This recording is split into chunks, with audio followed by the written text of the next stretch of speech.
My name is Capt.Ibironke Rotimi-Olajide, and I started my career in aviation in 2008 after I enrolled in Nigerian College of Aviation Technology in Zaria to study aircraft maintenance engineering. When I finished studying aircraft maintenance engineering, I joined Aero Contractors Company of Nigeria, and I started my career as an aircraft maintenance engineer.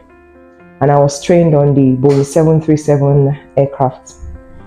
So in 2012, I decided to switch careers to becoming a pilot. And then I enrolled at Riverside Flight Center in Tulsa, Oklahoma, in the United States of America, where I bagged my commercial pilot's license. From there, I went to Higher Power Aviation in Dallas, Texas, for a type course. And a type course is basically a course that pilots do in order to fly complex aeroplanes, which are airplanes that are heavier than 12,600 pounds. So the type course was on the Boeing 737 Classic and next generation aircraft. So when I got back home to Nigeria, I started my flying career at Medview Airlines. From there, I've flown in Azman, and then in 2017, I joined Air Peace Airline, where I currently fly the Embraer 195-E2 aircraft.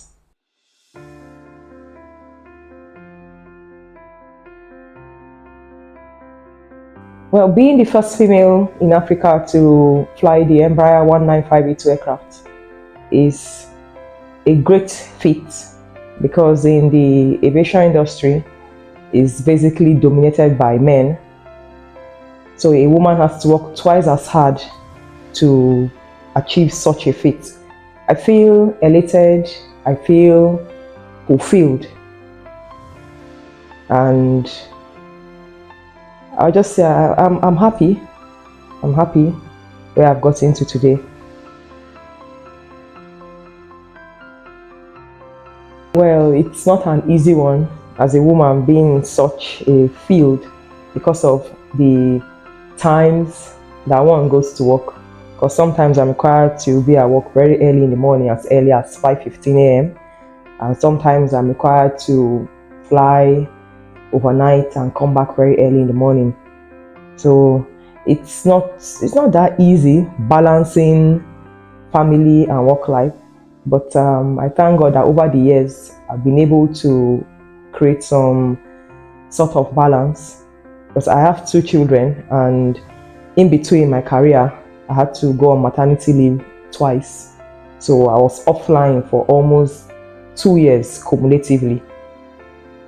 And obviously I know that within those 2 years I will have built a number of hours. But of course, as a woman, one wants to start a family. So I've been able to balance it somehow, because right now I have my mom that is helping me out, even though she works.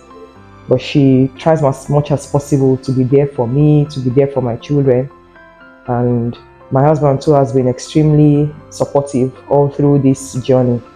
So I've been able to balance everything.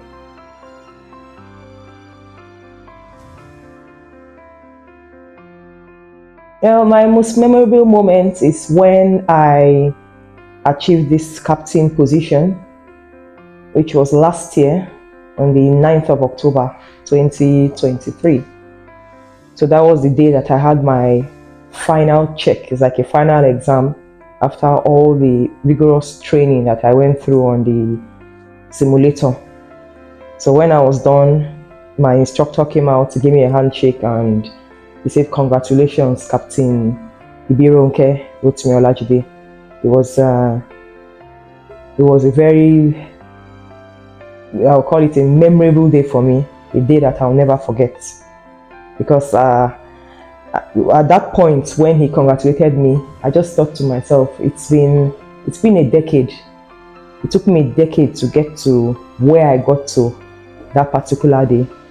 And I actually had to pat myself on the back, and I told myself that I'd done a very good job over the years to attain that position. And It was 2 days after my birthday, so it was the best birthday present that I'd ever gotten in my life.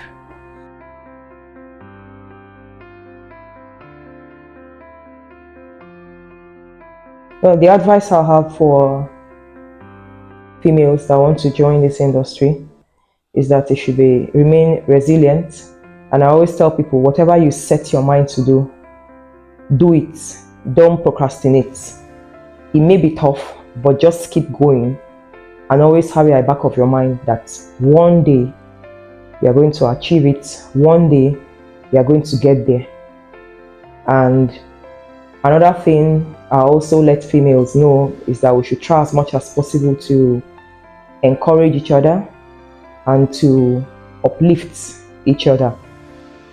There's this saying that I've always worked with over the years. It's from Oprah Winfrey. I'm sure we all know her. She said we should use our energy never to belittle but to uplift, never to devastate but to rebuild. And we should always shine the light on so that all of us may stand on higher grounds. So if we have that at the back of our minds, we'll always be there for each other and always make sure that we'll achieve whatever we'll set our minds to get.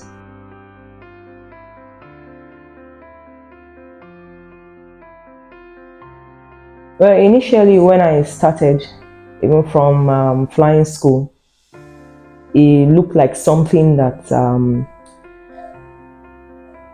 was extremely tough. I remember my first day when I started my training. It was quite tough for me that day, and then I was asking myself whether I'll be able to continue. And then I said to myself, well, there are so many pilots around the world, so why can't I be one? And I always tell myself, those that usually get to where they are as pilots have only one head. So why can't I do it? They don't have two heads. So I decided to, give it my all. And joining the airline industry, that was a bigger challenge because you're working with various people from around the world, various cultures, various languages, and there are challenges here and there. Like for instance now, aircraft are machines. They could, have problems at any time, technical issues, and will lead to delays. I've had one when I was in flight where I lost an engine. So at that point, you have to have the, fight and flight mode coming, and everything that one has been drilled on during the training must come into play at that time, because the airplane is moving. It's not something I can stop. So at each time, the pilot has to be ahead of that aircraft so that you'll be able to handle whatever situation or whatever challenges that one is faced with. And then another thing that pilots battle with is the weather. So either it's rain, heavy rain, they have to plan to divert or plan to hold or not even depart at all, depending on the severity of the weather. And sometimes, flying, you meet them there, you have to deviate. Sometimes a huge one, and you still get into it. So you have to ensure the safety of the aircraft and its occupants.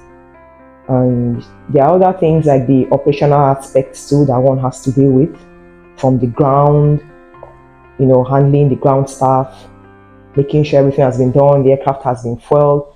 It's a whole lot, but like I say, we're trained to handle all those things, even though there are a lot. We're trained to do all those things. And also, as a woman, challenges that women face, like I mentioned earlier, it's one of them is like childbirth, starting a family, and then one loses out on some things like attaining some certain levels because of one has been off work for a certain period. But for someone like me, I usually just tell myself, okay, these are things that need to be done. I need to start a family, and I can always go back to flying and always achieve whatever I want to achieve. And I thank God that at this point, being a captain, that's the ultimate in aviation. Because after a captain, just some add-ons, like one can be a training captain, chief pilot, head of flight operations. but being a captain is the highest rank, and I'm grateful that I've achieved it at this point. Okay, I'd like to wish everyone happy International Women's Day, especially to the women in the aviation industry who've done a very good job. And we need more women in the aviation industry. Imagine having an airline where a female is the CEO, you have the chief operating officer, the head of the admin, a female, human resource manager, a female, director of flight operations, the chief pilot, and then having an all-female crew. It would be a very wonderful thing. So I would just like to say that women in the aviation industry, we should try as much as possible to support ourselves wherever we can. And like I said earlier, try and have this spirit of upliftment. So be able to uplift each other and encourage each other to achieve goals and to also propel ourselves to achieve great things. Thank you very much. Well, this is where we come to the end of our show for today. Please remember to subscribe to our YouTube channel and all our social media platforms at Mamaj TV and Mamaj Aviation blog. Thank you for watching. See you again soon. Bye.